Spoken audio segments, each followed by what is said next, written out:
Bonjour, je suis Axel Lafont et je suis rédactrice en chef de Click. Je clique sur la série Transparente.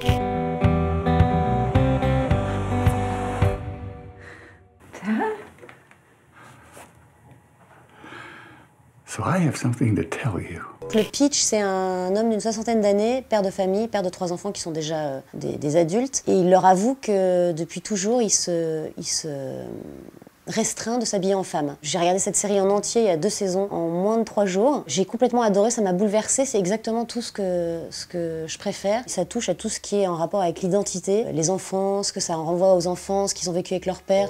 Mom, though? Of course I know that. You think I'm a dummy? It's his thing. It's his little private kink. Everyone has one. Right, Rabbi? Well, I guess everyone has, you know, 1 or 2. C'est bouleversant, c'est un peu déprimant parfois d'ailleurs, mais c'est d'une justesse et d'une intelligence remarquable. Je m'en remets pas de cette série en fait. Je l'ai regardée il y a 2 mois maintenant. Il n'y a pas un jour où j'y pense pas. C'est une série profondément humaine parce que ça parle aussi bien de l'identité globale qu'on a en tant qu'être humain dans le monde, mais il y a aussi tout ce qui est relations familiales, amitié, amoureuse. Are you saying that you're going to start dressing up like a lady all the time? No, honey, all my life, my whole life I've been dressing up like a man. This is me. C'est ce qui me touche le plus et ce qui pour moi est le plus important dans la vie. Et cette série-là, elle touche à tout ça. Et je trouvais ça très fort d'arriver à être aussi pudique dans un sujet aussi énorme que de parler de sa transsexualité. Je vous la recommande vivement. Je clique sur Bunny Banane, c'est une artiste que j'adore, que je suis allée voir récemment en concert à la Boule Noire. Leonardo DiCaprio sur ce bateau.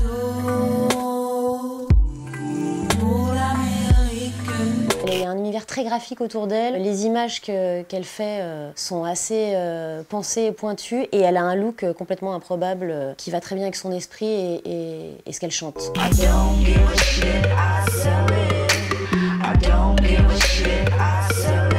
J'adore ce qu'elle fait, j'adore son univers et ses clips sont souvent assez décalés et elle me fait bien marrer. Je clique sur Ben Molinaro.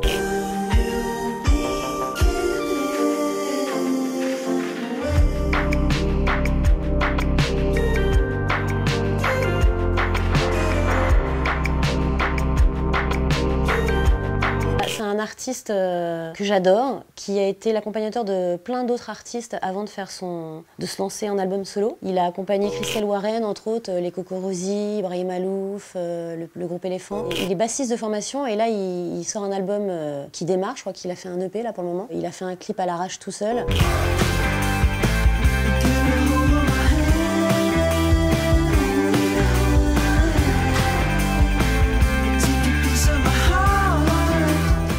J'adore son univers, c'est de la pop très inspirée de Phoenix. Voilà. Et en plus, il est ultra mignon et très charmant, donc je vous le recommande activement.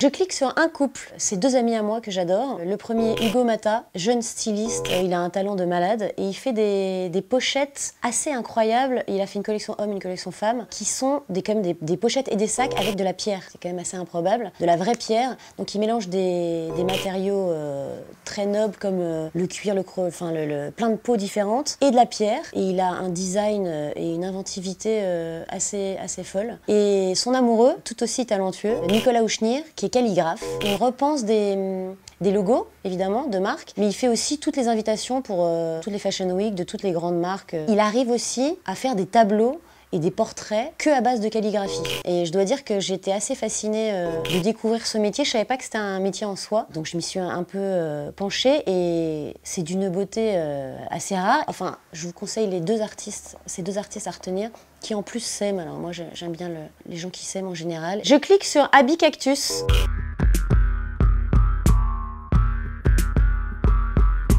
Une marque que j'ai découvert il n'y a pas longtemps, entre autres parce que le metteur en scène de mon spectacle, Charles Templon, m'a offert ce très joli nuage pour la dernière de mon spectacle à Paris. Et en gros, dans mon spectacle, le décor, c'est des nuages. Et donc, il nous a offert ça à toute l'équipe. Et j'ai trouvé le concept de cette marque que je suis allée regarder après absolument génial. C'est-à-dire qu'ils ont créé tout un truc de patch différents pour customiser les vêtements, les casquettes, les blousons. Et régulièrement, ils font intervenir des artistes qui viennent faire des collaborations avec eux. Donc, c'est toujours en mouvement. Et voilà, j'aime bien cette génération de jeunes artistes.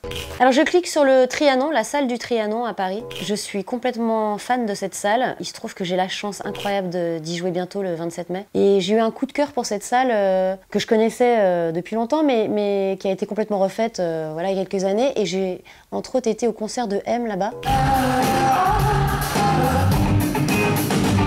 Le fait que je suis fan de M, j'étais dans cette salle et je me suis dit qu'il y avait une espèce de magie dans cette salle assez étonnante. Il y a plein de salles à Paris super bien, mais celle-là, il y a un truc assez cohérent entre la déco qui est très particulière, la hauteur des murs, le rapport scène-salle. Et surtout, ils ont fait un truc que j'adore, moi, c'est que M, il avait installé en plus un concept de mini-scène au milieu du public. C'était un concert assez magique, comme souvent les concerts de M, mais je trouve que cette salle, elle a une aura. Mais voilà, le Trianon, il y a un truc assez magique, et c'est vrai que quand mon producteur m'a demandé où est-ce que, idéalement, je rêverais de rejouer, j'ai tout de suite dit le Trianon, et voilà.